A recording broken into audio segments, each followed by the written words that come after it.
Coming up on Point News, a new alternative to taxis could benefit Pittsburghers looking for a lift. What one company is doing differently. Strike a pose and it glows. The new interactive art display drawing crowds into Market Square. You've probably seen the dust and heard the hammering, how construction crews are remodeling two former dance studios into a space all students can use. Point News starts now. Live from our studio in downtown Pittsburgh, you're watching Point News. Good afternoon, I'm Sydney Cooper. And I'm Chris Hoffman. College students are always looking for ways to get around town. Now there's a new option driving around the city, and it's a lot different than the cabs and buses Pittsburghers are used to. Point News reporter Caroline Collins is here to explain. Caroline? The new option is called ride sharing. The concept is different from traditional taxi and limo services because the drivers are volunteers and the payment system is donation based. We put one of these new companies to the test. A new ride-sharing system is rolling into Pittsburgh. This is good news for college students who are frustrated with taxis. They're really hard to get, and a lot of the time people will steal your taxi, and they're very unreliable. I think they're a little slow. I wish there were more of them. They take a very long time to get to the destination, to where you're at, in order to take you to where you need to go. Point Park student Chloe Callison doesn't own a car and uses taxis often. She's looking forward to the new transportation choices. I can already tell you right now that I'm going to be using these Lyft and Uber more than I'm going to use Yellow Cab. I've had bad experiences. I've had to wait on them. I've been not picked up after they told me they would. Lyft and Uber are both internet-based ride-sharing services based out of California. Their drivers use their own vehicles. To use Lyft, you download the app to your smartphone. That links to your Facebook, and then you can request a driver. Chloe put the Lyft app to the test Saturday night. I requested a Lyft car to come get me. It said that he was 4 minutes away when I first put in my address and everything. Right now it says he's a minute away. Chloe waited 6 minutes for her Lyft. After testing the app, she decided to try Yellow Cab to compare. I need to request a cab. The taxi didn't come as quickly.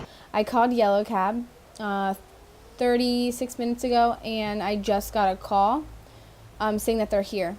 But not everyone is excited about the new ride-sharing services.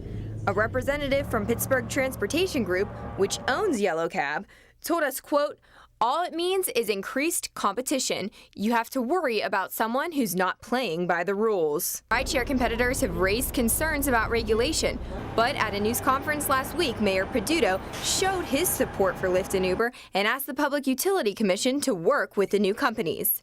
I just wanted to come firmly out on the record to state my opposition to the PUC's request and to take it one step further in working with Councilman Gilman and hopefully the rest of City Council to state our intent to ask the PUC to change its rules, either internally, like that has been done in California, or through legislative process. In an article this week in the Pittsburgh Post-Gazette, the chairman of the PUC said the agency is willing to change how it handles regulations for rideshare services. For Point News, I'm Caroline Collins. Thanks, Caroline. A judge has sentenced former police chief Nate Harper to 18 months in federal prison. Harper pleaded guilty to conspiracy and tax evasion charges. He must also now repay more than $31,000.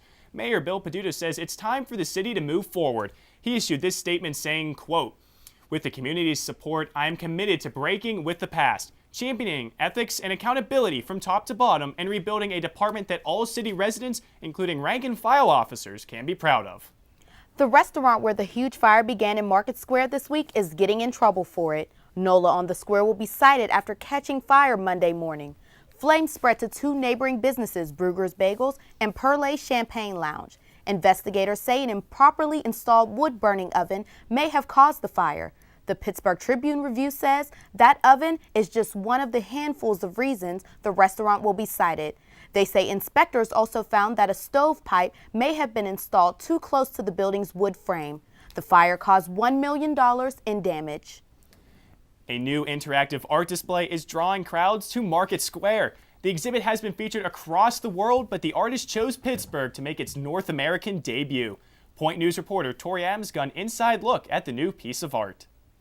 In September, the city of Pittsburgh said goodbye to a yellow little friend that floated in the river at Point State Park. But take a look at this new art installation called Congregation. It's an interactive video, and it's here in Market Square.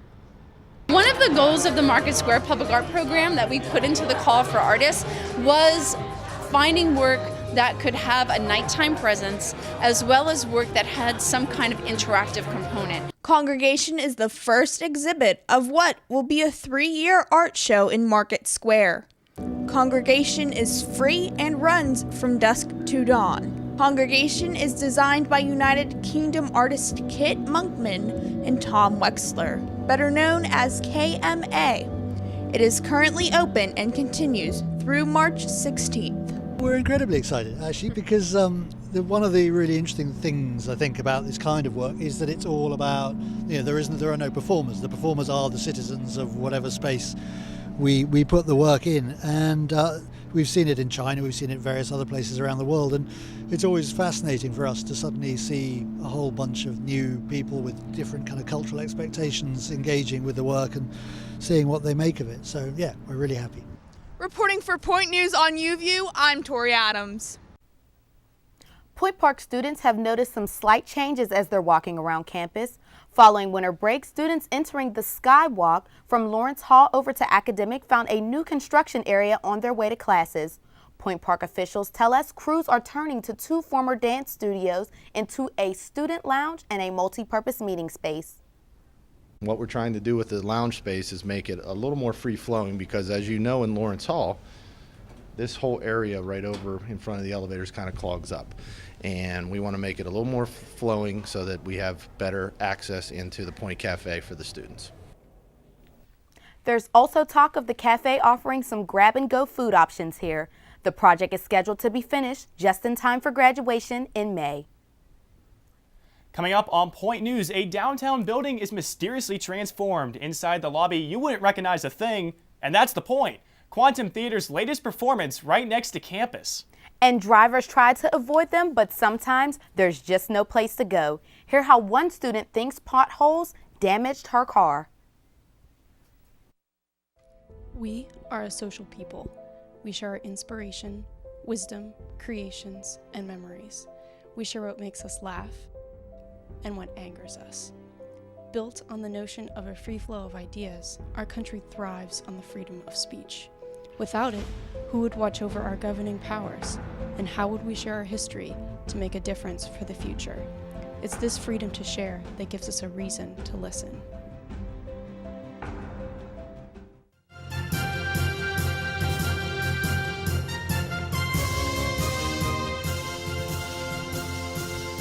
Hi, you're tuned into Point Park University Television, and UView is for you. Stacy?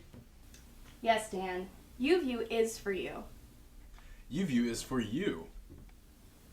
UView is for you. UView is for you.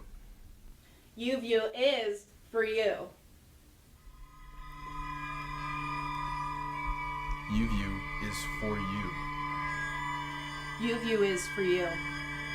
UView is for you. UView is for you.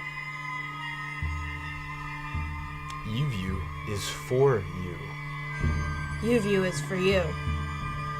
UView is for you. UView is for you. UView is for you.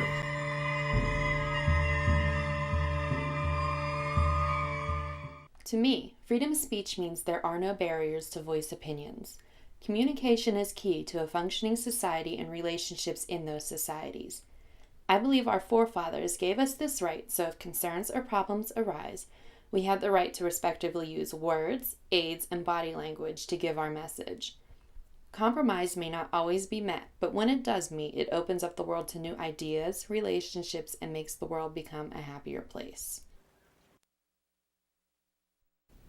A local acting troupe is doing something unusual when it comes to its shows. Organizers are transforming abandoned downtown spaces into temporary theaters. Point News reporter Phil Novotsik shows us how it's working.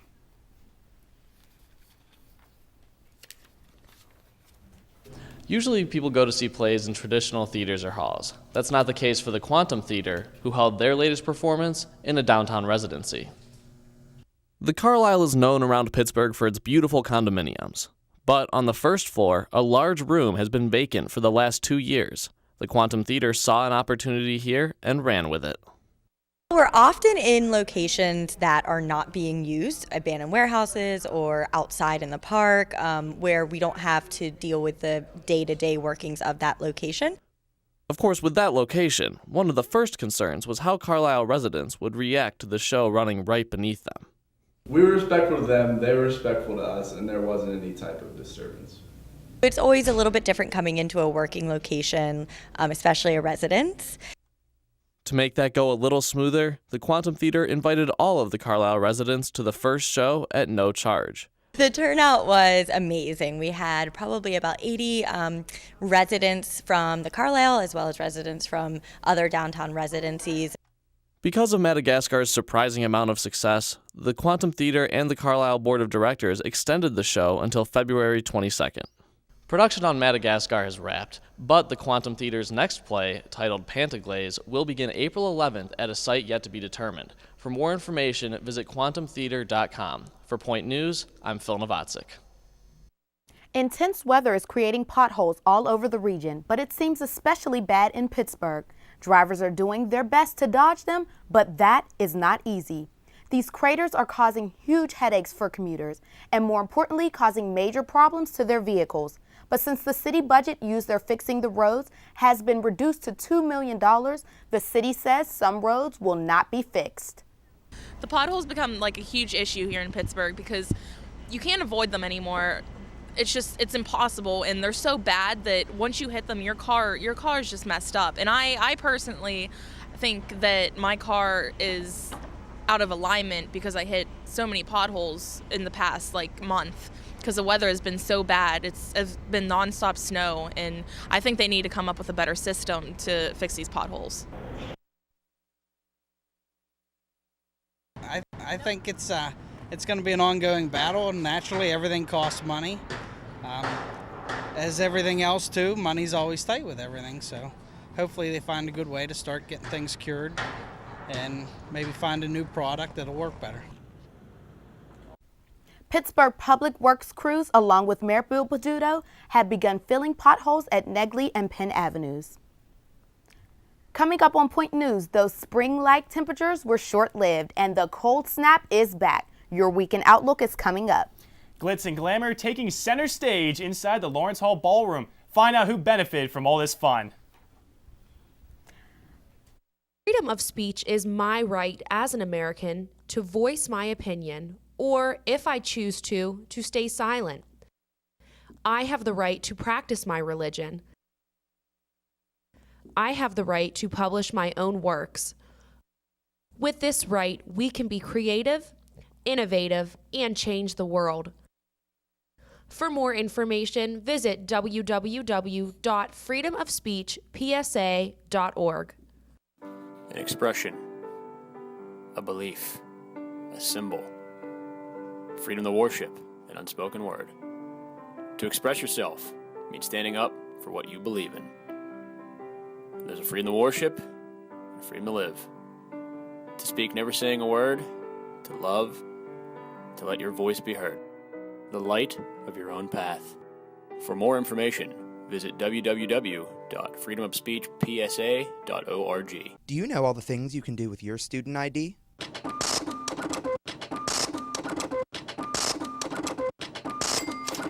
Along with getting discounts to some of the restaurants around campus. Showing your Point Park ID can net you deals on tickets at theaters in the Cultural District. To check out all the current options, just search Student Discounts on the Point Park University homepage. What does freedom of speech mean to you? Take a second to think about it. Does that freedom mean you can say whatever you want, whenever you want? Or does that freedom of speech mean something deeper? There is no right or wrong answer to the question. My answer to what does freedom of speech means to me is simple. Freedom of speech is a privilege that I myself, along with many others, have thanks to the individuals who have fought and continue to fight for it today. we're able to express ourselves through writing, art, and even our body language.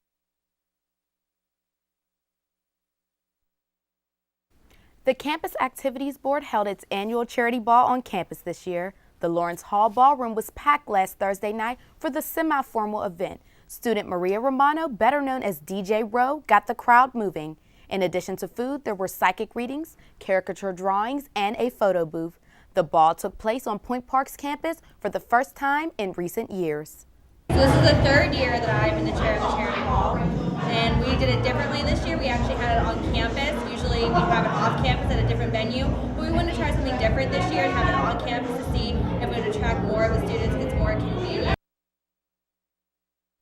Charges students $5 to get in. All proceeds go to the American Heart Association. That brief break from winter weather sure felt nice, but unfortunately the Arctic air is back. Kelsey Metzger is here with our weekend outlook. Kelsey, please tell me that Arctic air is finally going to move back north up into the Arctic where it belongs. Unfortunately, Chris, I don't have any good news for you.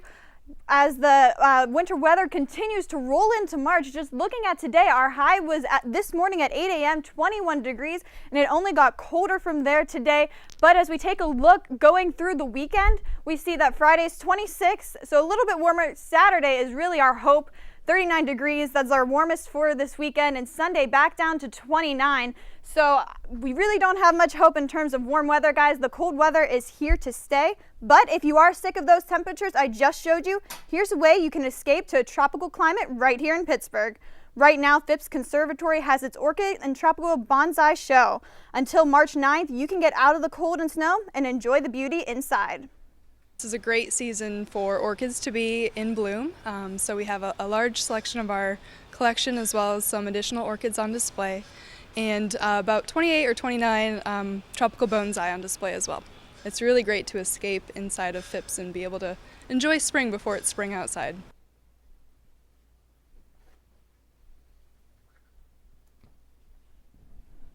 And here's something else to look forward to. The Spring Flower Show will be coming soon. Right now, let's head over to Tori Adams for a few sports headlines. Thanks, Kelsey. It's a split decision in the postseason for the Pioneers men's and women's basketball teams. The men's team lost Tuesday night in the first round to Indiana Southeast, but the top-seeded women won this week, defeating Brescia 98-78. The women will play Berea tomorrow evening. West Virginia University has added Tom Bradley as senior associate head football coach.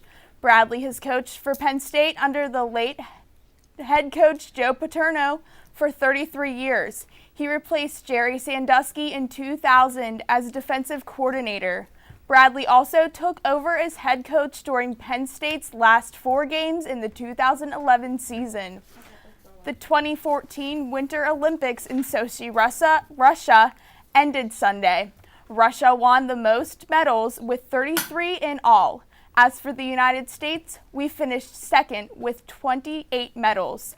Pittsburgh Penguins' Sidney Crosby and Chris Kunitz each took home the gold medal for Canada in the hockey portion of the games. The Summer Olympics will be held in Rio de Janeiro, Brazil in 2016.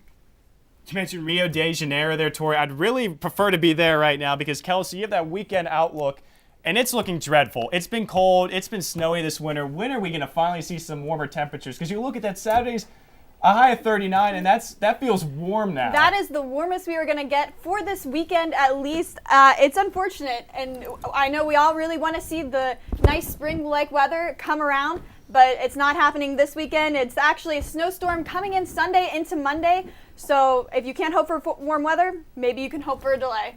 But for all the school kids, but we don't have anything warm coming here. Just when you thought it couldn't get any colder, Mother Nature's going to strike again.